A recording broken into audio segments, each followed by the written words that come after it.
The connection where you will do something against your better judgment, but you know your intuition is leading you in the correct direction.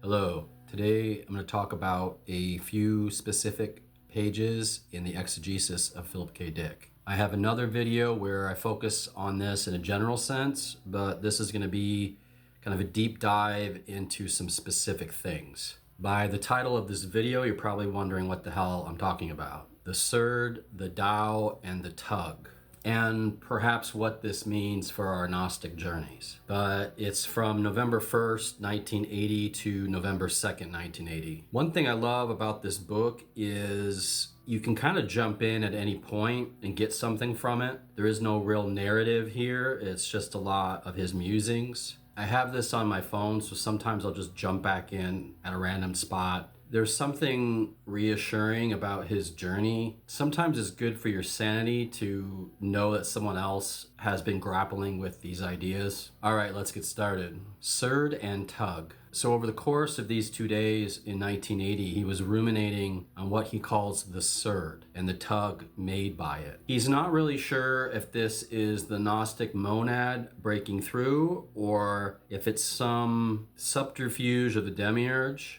the illusion of reality. I have my theories about it. I personally think it's positive. He didn't really seem sure of that though, but he says, "Now I think of it as a tugging, like the moon's effect on Earth's oceans, creating by tugging the tides." He goes on to add, "I say the reality field is not real, but the tug is. But what the tug points to, that is, what is doing the tugging, I have no idea. Demiurge or monad, he doesn't know." I think we can all agree that there are two forces at play in reality. It's hard to tell how they mix together or, where they come from exactly. Is it two equal worlds like the Manichaeans thought? One light and one dark? Or is it a higher, complete presence breaking through a lower world? He says, it is being affected from outside reality. So one is inside and one is outside. The one outside touches this world with synchronicity or signs or symbols, happenstance, moments that resonate with us. He mentions that this happens with pop tunes on the radio, a rustle in the weeds in the alley, the spirit moved across the face of the void. He calls it a murmuring voice, like ripples on the water. It's irrationality breaking through a rational world. I'm not sure that rational is the correct term, because you could also say the logos is rational. Maybe more like an ordered, composed chaos, in that this thing that's tugging is more harmonious or beautiful in its composition, but this is the surd. In metaphysics and theology, it's an element of reality that remains resistant to rational, metaphysical, or theological explanation, often associated with evil, absurdity, or brute existence. In mathematics, it's a surd number, an irrational root of an integer. In phonetics, it is a consonant sound that's uttered with the breath, not the voice, like F, K, P, S, and T, etc. In Latin, surdus means deaf, unheard, silent, dull, willfully deaf, inattentive. In French, it's the principal word for deaf.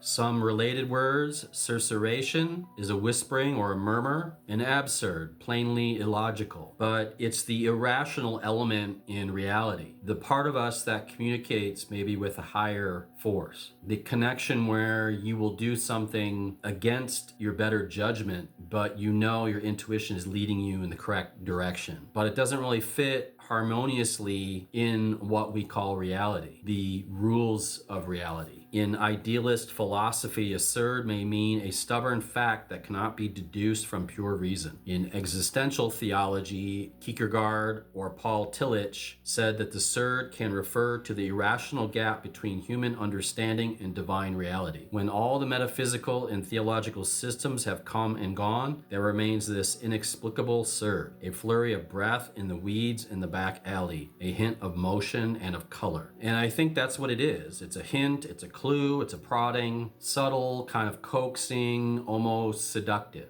He goes on to say, what I wind up with after 6.5 years of studying those experienced answers is a surd, a perturbation in the reality field, an irregularity, a departure from the normal, a tugging or bending, and that is all. Not even the thing, the perturbing body itself, only its effects on the reality field. Something out of the ordinary, like I say, a surd. Perturbation means disturbance, agitation, or disruption of a normal state, anxiety, confusion, or upset. A small change affecting a system, something that throws things off balance. It's that moment when we realize that this symbol means something to me. This synchronicity is no mere coincidence. It's like something is trying to tell you something. The problem is that it doesn't speak in plain language. I mean, it doesn't speak per se. It entices, it draws you in.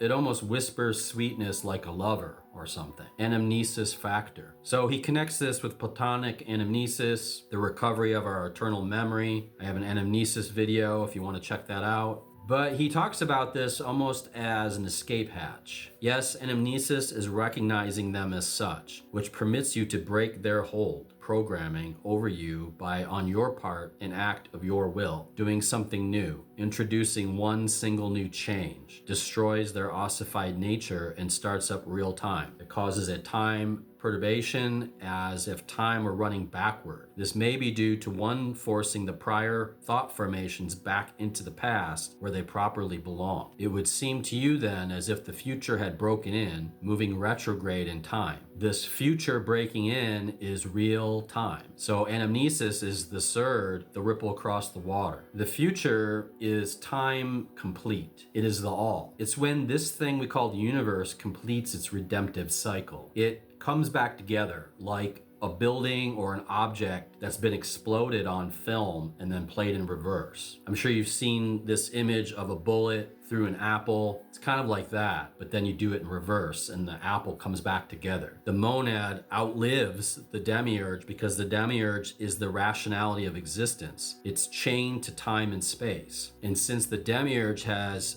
beginning and an end, the monad must outlive it because the monad is all, without beginning or end, the eternal. So the surd is like the future, let's call it eternal time or redemptive time or sacred time, breaking through the illusion of the moment, which you could call finite time or profane time. It's a bit like a radio transmission. Christ would show up in the alley, in the weeds, because that is where he is. So I think like the Christos and Sophia are like stations on this radio transmission from the future, let's say, or from outside of what we think of as time, but they are stations of redemption. This would explain why many Gnostics had a docetist view of Jesus Christ. Jesus was the man, he was finite. Christos was the wavelength hovering within the man, aligning with the man, but not the man. Valis is the cosmic Christ. But to understand this, I had to reject all other possibilities one by one over a 6.5 year period. And most important of all, I had to study Plato's metaphysics thoroughly and rejoin it to its other half, Christianity, the anamnesis of the Eucharist, arising out of Orphism, from which Plato's metaphysics came. Orphism is an ancient Greek religion, philosophy, and it's a mystical tradition associated with Orpheus. It emphasizes the soul's divine nature, purification, reincarnation, and spiritual liberation. Many other religions stem back to it, I would say, to some degree. Surd plus Tug equals Tao. So he relates it to the Tao. Self is acting on world rather than world on self. It's as if up until then, the soul was only a product of world, its thing. It was a thing among things, controlled and directed and shaped, as a potter shapes a clay vessel. A thing among things is a good way to put it, I think. The demiurge is a thing. The monad is no thing and everything. One is shaped and one is beyond shape. I suppose this is why in the Gnostic outlook, the demiurge is a lion serpent. But as far as I can tell, monad really does not have iconography, aside from maybe the circle. The universe is one great field, and to introduce a truly new thing or event into it is to alter it in its entirety, permanently. This is why discovering gnosis or trying to extinguish distinguish the illusion of space-time is so important. It's not only an individual salvation, but our liberation liberates others. Our bondage does the same in the opposite direction. Sophia's abortion has touched all that we see and know. By its very existence, it's taken over the field in some way, caused the whole thing to be out of whack. But underneath the field, there is another level, another force. It is normally a weak field, too weak to be detected. Only under exceptional circumstances does it intensify to cause a perceptible perturbation. Paradoxically, though it is weak, it is irresistible. Why, this is the Tao.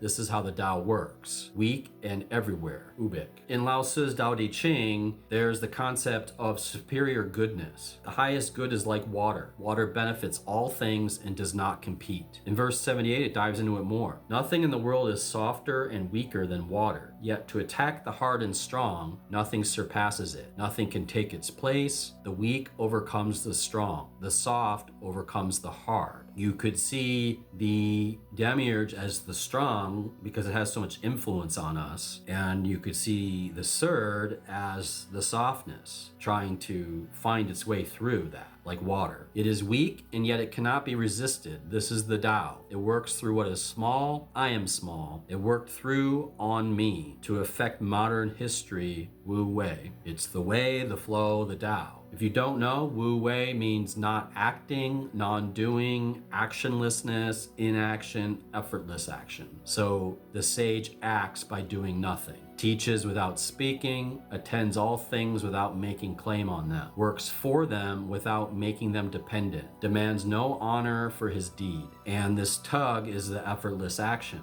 And we all know when we're in it. We all know when we feel it. He writes, one tiny tug sets a sequence of mounting, growing changes in motion, ending in massive total enantiodromia, victory over world. Enantiodromia suggests that everything contains the seeds of its opposite. It's the yin-yang, or the tendency of things to turn into their opposite over time. I would even be willing to argue that an experience such as mine justifies the fall in the sense of making it worth it due to the absolute joy generated by the recollection and return. I know it was for me. All the tearful years were not only nullified, they were overbalanced by the bliss experienced in restoration. I certainly get what he's saying here. There was a time in my life where I was very, very lost, I'd say. I didn't think so in that moment, but looking back on it, I definitely was. I was kind of stumbling over everything without any grace. And I would say like the last 10 years of my life have been a little bit like putting that film in reverse. The more I learn about Gnosticism and just myself, the more I apply this, or the more things make a certain sense, or the more whole that I feel. But I think there is great wisdom, not just in the whole book, but in specifically these few pages. And I recommend taking a deeper dive if you've never looked at it. I think his exegesis is the gift that keeps on giving. He goes on to talk about how the world evolved into the body of Christ, the camouflage of Valis, and how everything is alive through the tug and not rational order. But I think you get the idea.